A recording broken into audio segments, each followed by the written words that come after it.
जय श्री कृष्ण।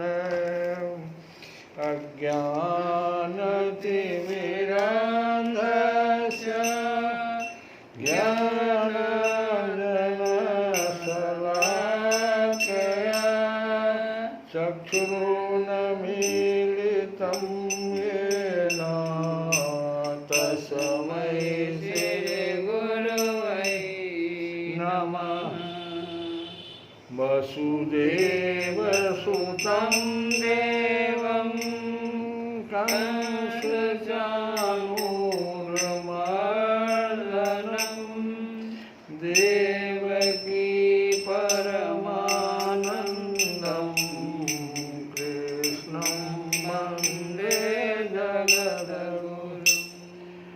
रुक्मिणीकेलिसंयुक्तं पीताम्बरसुशोभितम् अवाप्यतुलसीगन्धं कृष्णं वन्दे जगद्गुरुं।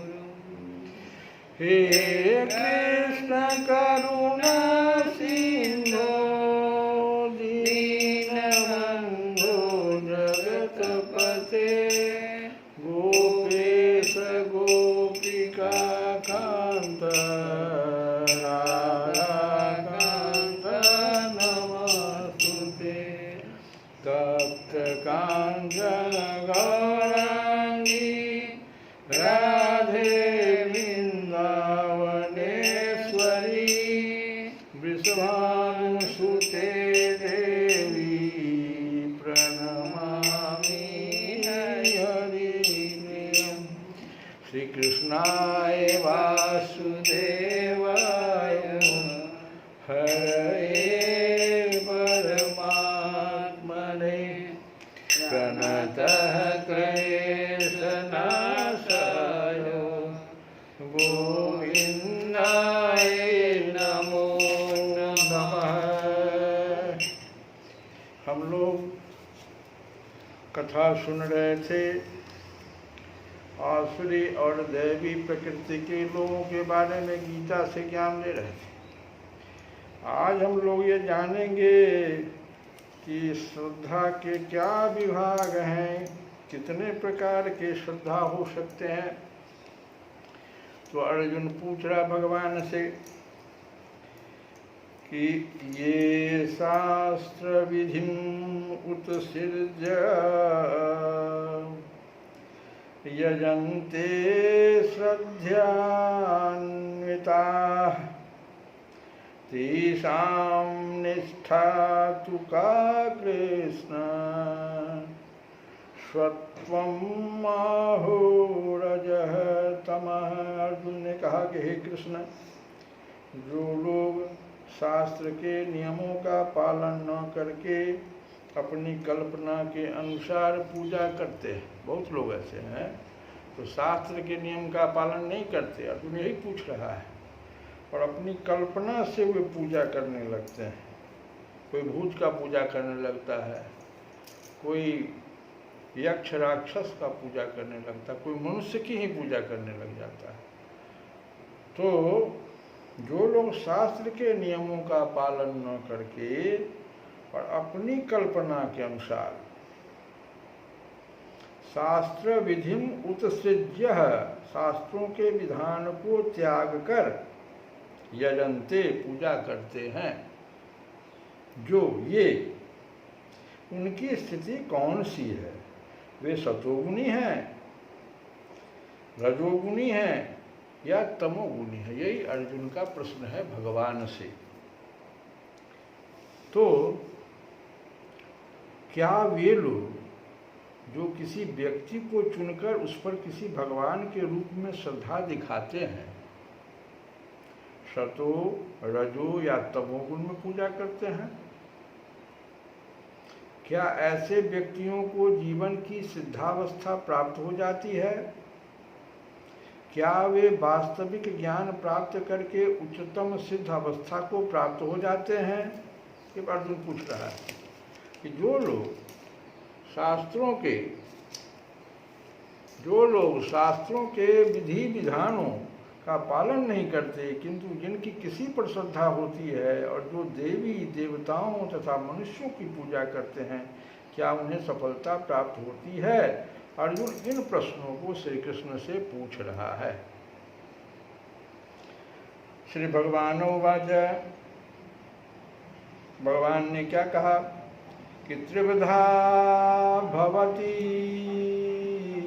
श्रद्धा। त्रिविधा, तीन प्रकार की होती है श्रद्धा। त्रिविधा भवति श्रद्धा देहिनां सा स्वभावजा। देहिनां, देहधारियों की, सा वह, स्वभावजा प्रकृति के गुण के अनुसार। देहधारी जीव द्वारा अर्जित गुणों के अनुसार। तो देहधारी जीव किस प्रकार का गुण अर्जन कर रहे हैं? या तो सतोगुण में होंगे, या वो रजोगुण में होंगे, या तमोगुण में होंगे। तो जिस प्रकार का देहधारी जीव गुण को अर्जित कर लेता है, अब ये गुण अर्जित कैसे होता है? तो आहार से हो सकता है, सत्संग से, अपनी सत्संगति से हो सकता है, या उसका जहाँ जन्म हुआ है आश्रय व्यक्तियों के बीच में, वहाँ से वह ले रहा है। तो जैसा वह जीवधारी, देहधारी जीव द्वारा अर्जित गुणों के अनुसार, वो जो अर्जित गुण के अनुसार अपनी श्रद्धा को तीन प्रकार का वो कर लेता है। त्रिविधा भवति श्रद्धा देहिनां सा स्वभावजा। सात्वकी राजसी चैव तामसी चैति तामसिनुः। तीन प्रकार का श्रद्धा हो जाएगा उसका। कैसा कैसा? तो सतोगुणी, रजोगुणी अथवा तमोगुणी। अब इसके विषय में मुझसे सुनो। ताम सुनो, अब उसके विषय में सुनो, मुझसे सुनो। तो जो लोग शास्त्रों के विधि विधानों को जानते हैं लेकिन आलस्य या कार्य विमुखतावश इसका पालन नहीं करते, वे प्रकृति के गुणों द्वारा शासित हो जाते हैं, क्योंकि वो प्रकृति के साथ रह रहे हैं। वे अपने सतोगुणी, रजोगुणी या तमोगुणी पूर्व कर्मों के अनुसार एक विशेष प्रकार का स्वभाव प्राप्त कर लेते हैं। यही हो गया प्रकृति के द्वारा शासित, उस प्रकार का उनका स्वभाव बन जाता है। ठीक से समझने की बात है। अपने परिवार में भी लोग दुखी हो जाते हैं अपने ही बच्चों से, अपने ही संतान से, लेकिन वो समझें इसको कि प्रकृति के द्वारा वो शासित हो जाते हैं, स्वभाव उनका परिवर्तित हो जाता है। विभिन्न गुणों के साथ जीव की संगति शाश्वत चलती रही है, क्योंकि जीव प्रकृति के संसर्ग में हमेशा रहता है। अतएव वह प्रकृति के गुणों के अनुसार ही विभिन्न प्रकार की मनोवृत्तियां अर्जित कर लेता है। लेकिन वही व्यक्ति यदि कोई प्रामाणिक गुरु की संगति करता है, अब संगति भी उसकी उसी तरह हो जाती है। जो तामसी है वो तामसी को पकड़ लेता है, राजसी है वो राजसी को पकड़ लेता है, तो उस प्रकार की मनोवृत्ति अर्जित कर लेता है। लेकिन अगर वह प्रामाणिक गुरु की संगति करता है और उसके तथा शास्त्रों के विधि विधानों का पालन करता है, तो उसकी यह मनोवृत्ति बदल सकती है, यह भी कह रहे हैं। तो क्रमशः अपनी स्थिति तमोगुणों से सतोगुण की ओर या रजोगुणों से सतोगुणों में परिवर्तित कर सकता है। यह मानव कर सकता है। दिक्कत क्या है कि वो किसी शाश्वत गुरु के संपर्क में आया कि नहीं आया। आगे भगवान कहते हैं कि सत्व अनुरूपा सर्वस्य श्रद्धा भवति भारत। सत्व अनुरूपा सर्वस्व, सबों की श्रद्धा भवति भारत। हे भरतपुत्र, श्रद्धामयः अयं पुरुषः यः यत् श्रद्धः स एव सः। हे भरतपुत्र, विभिन्न गुणों के अंतर्गत अपने अपने अस्तित्व के अनुसार मनुष्य एक विशेष प्रकार की श्रद्धा विकसित कर लेता है। विभिन्न गुणों के अंतर्गत अपने अपने अस्तित्व के अनुसार किस अस्तित्व को प्राप्त हो गया, तमोगुणी के साथ रहता है, रजोगुणी के साथ रहता है, सतोगुणी के साथ रहता है, तो किस अस्तित्व के अनुसार, उसी अस्तित्व के अनुसार मनुष्य एक विशेष प्रकार की श्रद्धा विकसित कर लेता है।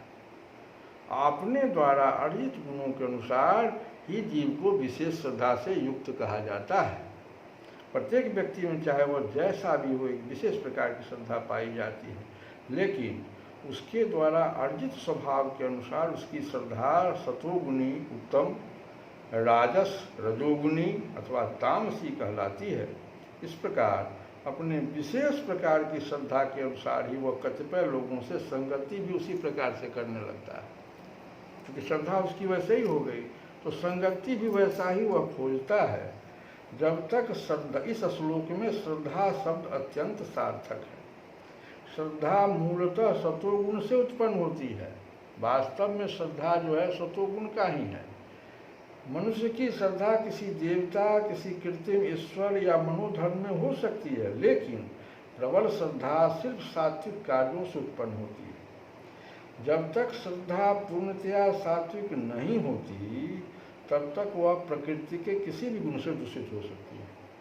प्रकृति के दूषित गुण हृदय तक फैल जाते हैं। अतएव किसी विशेष गुण के संपर्क में रहकर हृदय जिस स्थिति में होता है उसी के अनुसार श्रद्धा स्थापित होती है। यह समझना चाहिए कि यदि किसी का हृदय सतोगुण में स्थित है तो उसकी श्रद्धा भी सतोगुणी है। यदि हृदय रजोगुण में स्थित है तो उसकी श्रद्धा रजोगुणी है, और यदि हृदय तमोगुण में स्थित है तो उसकी श्रद्धा तमोगुणी होती है। इस प्रकार हमें संसार में विभिन्न प्रकार की श्रद्धाएं मिलती है और विभिन्न प्रकार की श्रद्धाओं के अनुसार विभिन्न प्रकार के धर्म होते हैं। श्रद्धा की विभिन्नता के कारण ही पूजा भी भिन्न भिन्न प्रकार की होती है। श्री कृष्ण गोविंद हरे